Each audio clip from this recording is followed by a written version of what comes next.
Donne-moi les 11 noms des... Pourquoi, à ton avis, Judas a trahi Jésus? Judas A vendu Jésus, a dénoncé Jésus. parce qu'il était avare. Il était avare, et ça donnait l'expression avare comme Judas. Parce qu'il était scandalisé que Marie-Madeleine verse comment dire, de l'eau, du parfum. C'est beau cher. Oui, je sais. Sur les pieds de Jésus. Oui, il y a la scène comme ça. Avec l'argent de la compagnie. Oui. Alors, il était scandalisé. Oui, mais qu'est-ce qui différencie Judas des autres apôtres? Oui, Il était trésorier de la compagnie. Non, mais en dehors de ça, t'es pas au courant apparemment? Et il est un non-juif. Comment? Il est un non-juif. Il a un nom juif, et les autres? voilà. Ben, ils sont pas juifs, les autres? Je sais pas, si, non. Judas est le seul apôtre qui soit juif, judéen. Judéen, oui. Les autres, ils sont du nord. Ah ouais. Ah oui, Ah ouais, d'accord. bon, c'est ça la vraie raison. Alors pourquoi est-ce que lui, qui était le seul judéen, pourquoi il n'était pas content de ce que faisait Jésus avec les apôtres qui n'étaient pas judéens? Voilà, les 1 ou 2. Qu'est-ce qui le choquait?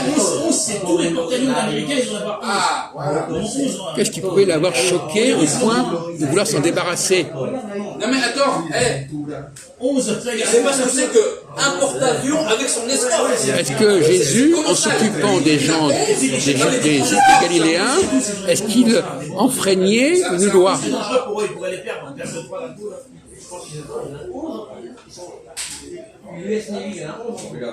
Alors là, Je crois qu'ils ont 11 porte-avions. la réponse, elle est dans l'Ancien Testament, je n'ai pas tout ça, moi. Si. Peut-être qu'il y a... Je sais pas, tu vas avoir un minimum. Peut-être dans la région de 2 ou 3, mais pas plus. Est-ce que tu connais l'histoire de la Samaritaine? La Samaritaine. Oui. Qu'est-ce qui s'est passé avec la Samaritaine? Les Samaritains, c'est des gens du Nord. La Méditerranée, 1 ou 2. Eh ben, il fallait pas les fréquenter. Ah, et Jésus les fréquentait. Hein? Et Jésus les fréquentait. Et Jésus les fréquentait. Oui. Ah ouais.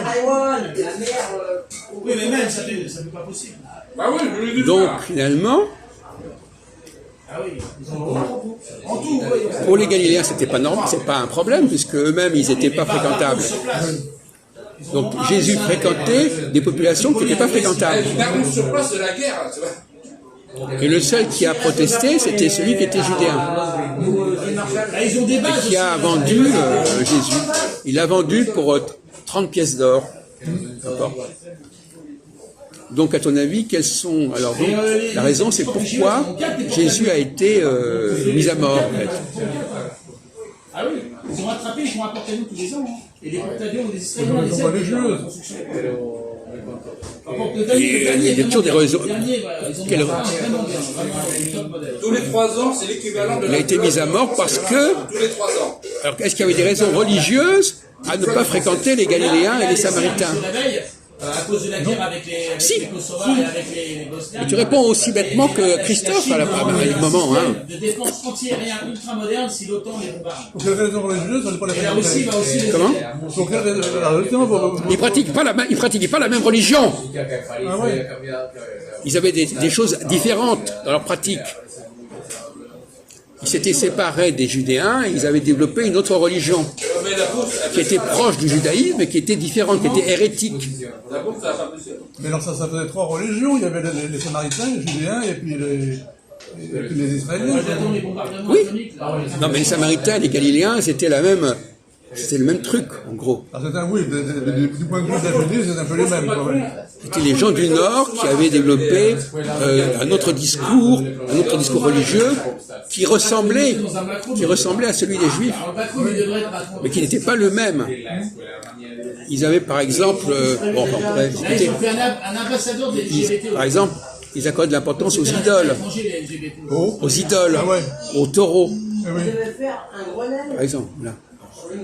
Et donc, Jésus a été condamné parce que Il était venu pour qui Jésus, il avait dit qu'il était venu pour qui? Grenelle, je te parle pas de... Quelle était sa mission à Jésus?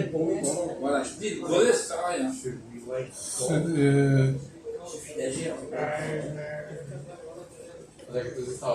Il est venu, je suis venu pour les brebis perdues d'Israël.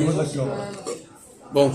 Et les autres pays, ils n'ont pas toute Donc, la merde. ramener les Israéliens dans la vraie religion. Oui, Et la police sont là.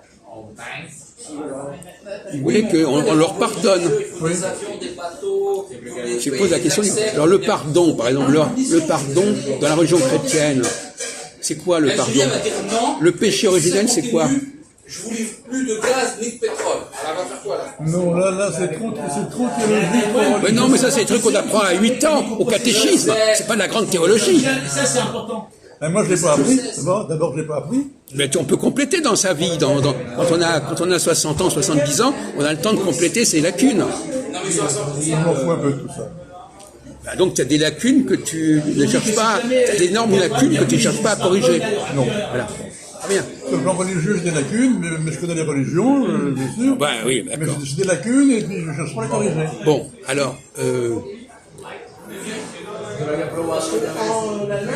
le péché originel, tu as comme une petite idée de ce que c'est que le péché originel. Tu as demandé à notre ami Jean-Paul. C'est ce genre de choses. Alors, tu entends parler constamment du péché originel, et toi, tu t'en fous de ce qu'on dit à ce sujet. Non, mais j'ai tendance à rejeter l'idée d'un péché originel. Non, mais tu essayes de comprendre aussi. Non, le problème, je veux bien comprendre, mais je rejette. Mais d'accord, peu Je importe. rejette l'idée du péché originel. Oui. Mais alors justement, pourquoi est-ce qu'on parle du péché originel? Tu rejettes, d'accord, mais pourquoi on en parle? Tu rejettes. Pourquoi est-ce que les gens font référence à ça? C'est de la théologie, tout ça. Quoi? C'est de la théologie. Eh ben oui, d'accord. Et la théologie, c'est quoi? Ça fait partie du savoir, ça fait partie de la culture. La théologie, c'est pas un truc qui est exclu. Alors on va te dire, par exemple, qu'il y a le Adam et Ève. En méditation, Ils ont péché. Non, il n'y en a pas 11. Il y en a un ou deux. Donc j'avais raison, encore une fois. On peut remonter là, quand même. Non mais je suis pas en train de te dire que c'est ça la réalité. Je dis, c'est le discours qu'on entend. Oui, mais tu avais tort. Il faut savoir ce qui se... Tout à l'heure, on parlait de pour le comprendre une langue, il faut avoir une culture, il faut avoir un savoir. Donc si tu n'as pas ce savoir, tu ne comprends pas ce que les gens disent. Et il y en a un. Voilà. Donc là, il y a des choses que tu ne comprends pas, on te dit... Et je ne cherche pas à comprendre. Voilà. Les histoires de péché, pour moi, c'est de la Non, mais- culpabilité, même la notion de péché. Pour moi, c'est de la culpabilité. parce que Oui, mais... La notion de péché ne m'intéresse pas. Oui. Et encore moins le péché originel. Oui. Mais par exemple, Et l'autre, c'est le... pour revenir à la question des Samaritains et des Galiléens, Voilà, donc j'avais raison. on vient de le dire à l'instant, mais je t'avais branché là-dessus, tu n'as pas fait attention. Ils avaient commis un péché en ne respectant pas la religion juive correctement. Ah non, je sais, le plus gros porte-avions chinois. Donc ça, c'est une réalité historique, ça. C'est le porte-avions algérien. Non, c'est un Américain. Mais, Lui, c'est pas que la Chine, il y a quelques alors qu'est-ce qu'il faut comprendre? Alors, le péché de ces gens-là, c'est quoi? Avec assez voilà. C'est de ne pas avoir respecté la religion, ou le péché d'Adam et Ève? Non, mais le plus gros, c'est Le l'Algérien. péché, c'est de pas avoir respecté la religion.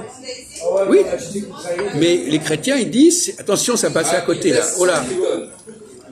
Les chrétiens, ils disent que c'est à cause d'Adam et Ève. Eh oui. L'USS Fort. Donc ils expliquent une différence sociologique, religieuse, historique, par une explication mythique du jardin d'Éden et du serpent.